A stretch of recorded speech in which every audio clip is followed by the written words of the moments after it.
Hello, my name is Robert Reed, and I'll be presenting this joint work between CU Boulder and TU Delft, where we show how we can use Gaussian process regression as a basis to provide safety guarantees for unknown systems when the noise in our observations isn't Gaussian, but has a bounded support distribution instead.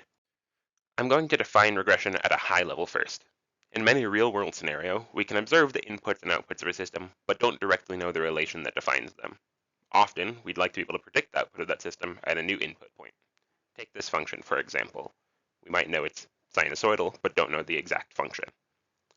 Typically in this scenario, we're capable of gathering noisy observations of the function, shown here as receiving observations y as our unknown function f of the state x with additive noise v. And the goal of regression is to make use of this noisy data set in order to generate a model for our function f, shown here as a dashed blue line. The best types of regression come with additional information, such as some confidence on the prediction or an error bound that bounds the difference between our prediction and the true function f, which is something Gaussian process regression tries to do. This sort of unknown model is becoming increasingly prevalent in our world with the rise of autonomy, ranging from self-driving cars to humanoid robotics, where our model is generally unknown due to either a black box controller or highly complex dynamics that we can't model well. This makes providing any guarantees on the safety of the system a fairly difficult problem. The scenario has motivated a wide variety of works where regression techniques are used to model the dynamics, and that model is then used to generate some confidence on how the system evolves. In our paper, we show how we can use a Gaussian process regression approach to provide safety guarantees for a wide range of cyberphysical systems. Consider dynamics of the following form, where your state in the next time step is defined by some unknown function of your current state with additive Gaussian noise. Gaussian process regression provides a powerful way to make use of a dataset of our state observation pairs through some representative kernel function kappa, and it returns simple analytical equations that can be used to predict the value of f at a new point x star, with a mean prediction mu and a variance prediction sigma that defines a confidence around our prediction mu. For example, consider an autonomous satellite whose dynamics are unknown due to a black box controller that's designed to map the surface of an asteroid. We can use Gaussian process regression to predict the evolution of f in each dimension and have some confidence that the satellite won't crash with the asteroid. The problem is, for most physical systems, when is noise really Gaussian? Additive Gaussian noise says that at any point in time, there's a possibility of transitioning infinitely far away. So for our satellite, as we allow it to evolve over time, we are guaranteed to eventually see an unusually large transition, say, directly to the center of the sun. This is obviously an inaccurate representation of the system, and a bounded noise distribution would be a more correct description here. In fact, most cyberphysical systems have bounded support noise. What that means is that the mean and covariance of a GP cannot be directly used to represent any confidence on the underlying system. This brings us to our problem. If we have an unknown dynamical system with additive bounded support noise, how can we make use of the simple analytical equations of GP regression to provide guarantees on the safety of the system? We'll assume we're given data on next state pairs as a set D, and some domain information, such as the initial set the system will be deployed from, and any unsafe regions the system must avoid. And our approach to solving this problem has two basic steps.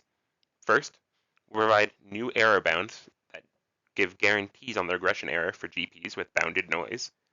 And then we'll use the GP model to construct a barrier certificate, which provides a lower bound on the probability of the system remaining safe. The first question to answer then is if noise isn't Gaussian, can we still use the GP framework and have any guarantees on accuracy? That is bound to the error of the mean prediction mu from the true function f. The short answer to this question is yes, with a generally non-restrictive smoothness assumption on f, which says that the kernel can model it well, and more specifically, that the norm of our function in the kernel space is bounded. In fact, there are many prior works that approach this problem. Several methods work under the assumption of additive sub-Gaussian noise, which subsumes bounded support noise, and produce a probabilistic guarantee on the prediction error, which depends on your state and some confidence parameter delta. Several other works also look at bounded support noise and generate a deterministic bound on the regression error. However, these prior methods either have too general of a noise assumption, or the derivation results in conservatism as the support of noise grows. Here, we look at a comparison of a prior probabilistic bound with 95% confidence, shown in blue, and a prior deterministic bound, which has confidence 1, shown in green. Note that the lower confidence bound is significantly larger, That's due to its more general assumptions in its derivation. In our work, we attempt to address these problems and produce new, tighter error bounds specifically for bounded support noise. In our approach, we note that this term for the absolute difference between the mean prediction mu and the unknown function f can be split into two different terms. One, a term that represents the regression error with a noise-free dataset, and two, a term that is due to the fact that our data does have bounded support noise in it. For the first term, we derive an extension to prior deterministic error bounds for the noise-free scenario that reduces some of their conservatism. For the second term, we note it can be written as a sum of bounded support random variables, which allows us to make use of Hufting's inequality to analyze it. This method allowed us to derive a new probabilistic error bound, where the first term is a function of the variance and RKHS norm, and the second term is a function of the kernel, the sample point x, and the confidence parameter delta. We extend this bound to derive a new deterministic error bound that holds with confidence 1, where that second term drops the dependence on delta. We note that the second term in our derivation is a function of both the kernel and the sample point x, which makes our bound far more flexible than prior approaches. For the full derivation and proofs, we point the viewer to our paper. So how does our bound compare with prior approaches? Here, we show the trend of error bounds as a function of the number of data points used for regression, averaged over 10,000 sample points. We compare our deterministic bound, shown in green, with an existing deterministic bound, shown in red, with the one standard deviation of those bounds as the shaded regions. We note that as more data is used, our error bounds tend to decrease, which is expected, and our bound performs comparably to, or better than, the existing bound. Here, we show a comparison with our probabilistic bound, in green, and existing probabilistic bounds in orange and red, all at 95% confidence. We significantly outperform prior works due to deriving an error specifically for bounded support distributions, rather than sub-Gaussian distributions. And here, we show a comparison of our deterministic bound, in red, which is the same as the green line in the first plot, with our probabilistic bounds as we vary the confidence parameter delta. Note that our probabilistic bounds are smaller than our deterministic bounds, which should be desired.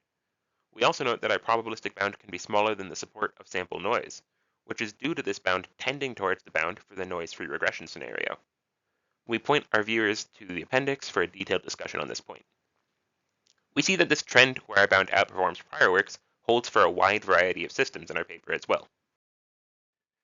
Now the question is, how can we apply these regression error bounds to the safety certification for unknown dynamical systems of this form?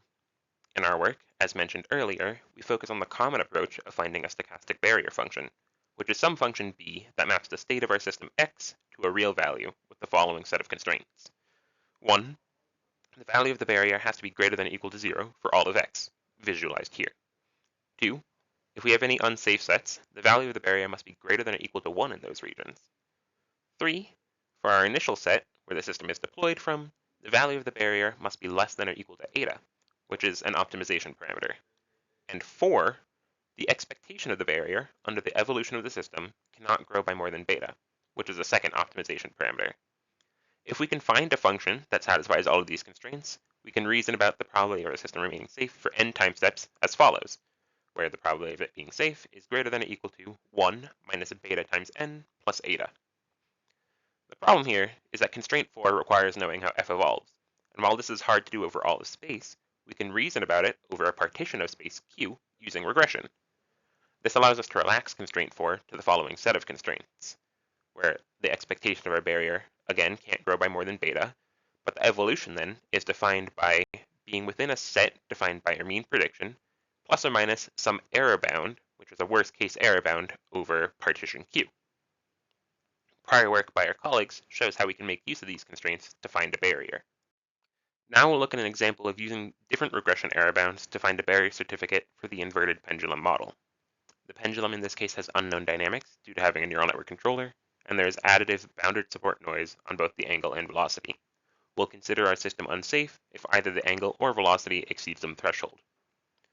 Recall that a barrier provides a lower bound on the probability of the system remaining safe for n time steps with the optimization parameters beta and eta. Here, we show a comparison of barrier results for one time step for this system. In all cases, eta was 10 to the negative 6, which makes beta a more interesting variable to discuss. When we define the barrier constraints using prior deterministic error bounds, shown in blue, the barrier is returned with a beta of roughly 0.5, which sets the probability of being safe for one time step to 0.5.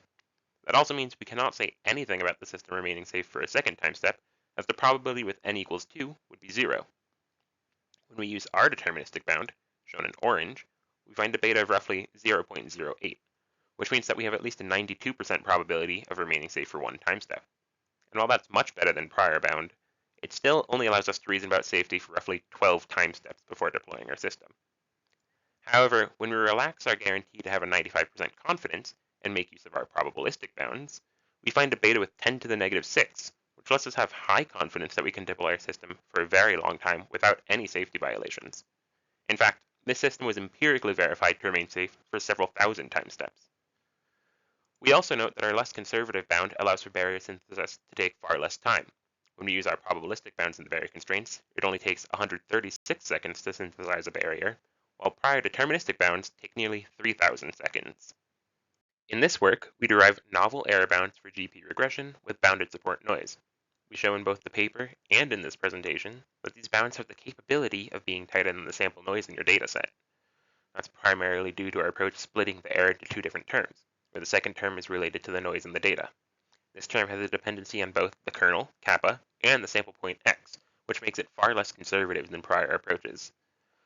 This derivation, though, is possible due to focusing on specifically bounded support noise distributions, unlike prior probabilistic approaches that look at sub-Gaussian noise.